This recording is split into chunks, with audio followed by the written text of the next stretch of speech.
Hi, second grade. It's Mrs. Wallace, missing you all very much.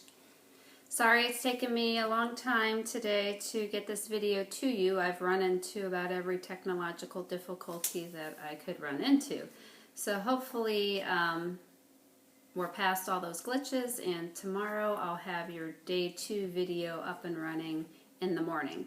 So I just wanted to go ahead and explain the work packet for this week.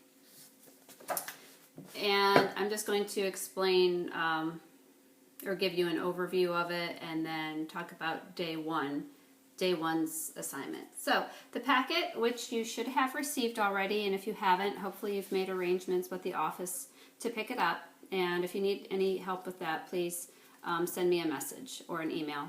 So it's an independent study packet, but even though the name says independent, the intention isn't that it's to be completed 100% independently by your child. If they need help with it, you know your child best, so if they need some help, please feel free to help them any way that you can, or reach out to me and I can provide support as well. So when you open up the packet, the next page says materials that you will need, which includes pens, pencils, paper. Anything that you don't have, please reach out to me, and Mrs. Stevens has access to all of the supplies at the school. So if you need crayons or pencils or something of that nature, let me know and we'll make sure that you have it when you pick up the work packet for next week. Okay, on the next page it says activity menu. So this has the layout of what the assignments are for the week. And day 1 through day 5 are listed at the top, and then the subject areas along the side. Okay, so the subject areas are reading, writing, grammar, math, social studies, and science. Now, social studies and science, those are optional activities. You do not need to complete those, but if you want to, and if your child is into that, you by all means can go ahead and work on those activities as well. Okay, so we're going to look at the core subjects that we'll be covering, or you'll be turning in. So starting with reading, so the directions are to read 20 minutes each day and answer 3 questions on the sheet. So it's not very clear there where the questions are. They are actually towards the end of the packet by social studies and science, and the sheet looks like this: text-dependent questions for independent reading. So your child should be reading 20 minutes a day, and if they're reading a fiction text, they would choose 3 questions from the top. If they're reading a nonfiction text, it could be 3 questions from the bottom. So there's only 4 choices down here, so it doesn't give you a lot to choose from. So during the week, if they read a nonfiction text, Monday, Tuesday, Wednesday, Thursday, Friday, those are the 4 questions to choose from. So have them write their responses on a separate sheet of paper. This might be a little challenging. We have not done something like this before in the classroom. So it's not meant to be overwhelming or stressful. So just have them do their best and write those responses on a separate sheet of paper. Now, the texts that they're reading, it could be a book. So if you have a book at home, or it could be an online app, an online reading app such as Epic. And if any of you aren't hooked up with Epic at home, please reach out to me so I can get you any information that you need to connect online to Epic. It's a great reading program. We use it in school. Your child would probably say they really enjoy using it. Okay, so 20 minutes a day, and then the 3 questions. Okay, let's get into day 1. So for each day, there is an overview of what their assignments will be for that day. Today is day 1, but because it's later in the day, by all means, you can spread it out throughout the week. I've had some questions. Some students ask me if they can work ahead. I mean, you can work ahead a little bit, but I would not complete the whole packet in 1 or 2 days. You definitely want to spread it out. Find other activities to do. The second grade website that I shared with all the parents on Dojo, there's extra activities on the site, which I'm trying to keep updated. Sorry, keep updated. And if there's any requests I have from any of my students, anything you'd like to see on that website, I can definitely add that to it. So, okay, going back to today's work, day 1. The boy who cried wolf. Now there's a passage here that they can read, again, independently with a parent, grandparent, older sibling, okay? Then after you read the passage, there is a sheet that goes along with it. So there's story element questions on this page. So they want to know what the setting of the story is.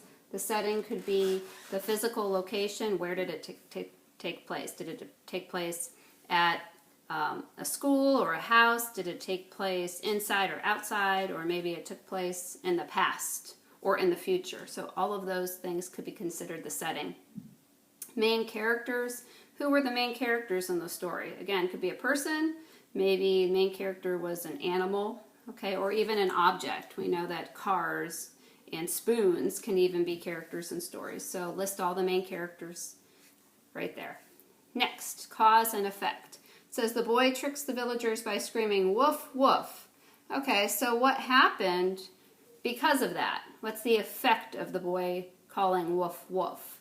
Okay, and write that there. And then lastly, the genre of the story. Now in 2nd grade, we've talked a lot about fiction and nonfiction as being the genre. But in this page, it asks an even deeper question. So it's a fiction story, but is it comedy, a fable, or a quest? And there's a little sentence there to help you out with that. Okay, next up, fact or opinion. Okay, so on this page, you need to read the sentence and determine if it's a fact or an opinion. We know a fact is something that is true, that can't be disputed, such as this chair is made of wood. Okay, that's a fact. Another fact, the picture behind me is of a cow, right? Okay, so an opinion would be, I love cows. Okay, that's my opinion. Or maybe my opinion is, I really think pepperoni pizza is the best food that ever existed. Again, that's my opinion. Okay, so determine whether the statement is a fact or an opinion. Okay, and it gives you directions. I think you color the star green if it's a fact, red if it's an opinion. Then at the bottom it says write your own fact or opinion. So you only need to do one, so you can choose what you want to write. Okay, don't forget about capitalization and punctuation. Speaking of capitalization, the next page is capitalization. So you're going to read the passage and you're going to circle the words that the author forgot to capitalize. We know that the first word in every sentence should be capitalized. Also, names should be capitalized. Days of the week, specific places, okay? Even brands like Coca-Cola or Legos. Okay. After you have circled all the words that should have been capitalized, you're going to write 2 sentences about this picture here. Okay? Don't forget to capitalize. Also, don't forget punctuation. That's also very important. Lastly, we have this paper, Pineapple Math. They put 2 pineapples on the paper and they call it Pineapple Math. Guess that's all it takes, huh? Okay, so this sheet, as you can see, is 2-digit addition, no regrouping. So this is pretty much a review of what you've done. This isn't anything new. So go ahead, complete that 2-digit addition without regrouping. Okay, so that's it for day 1.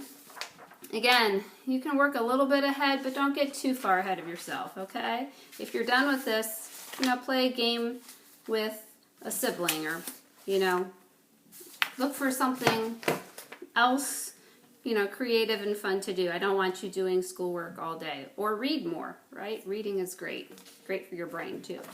So if you have any questions, parents, if you have any questions about anything, please reach out to me, private message, or you can comment below on the thread below this post. Tomorrow's explanation of day 2 will be much shorter. It was a little long today because I wanted to go over all of that. Okay, so I hope everyone has a wonderful evening. Please reach out to me with any questions, and I look forward to hearing from you and seeing you soon. Take care.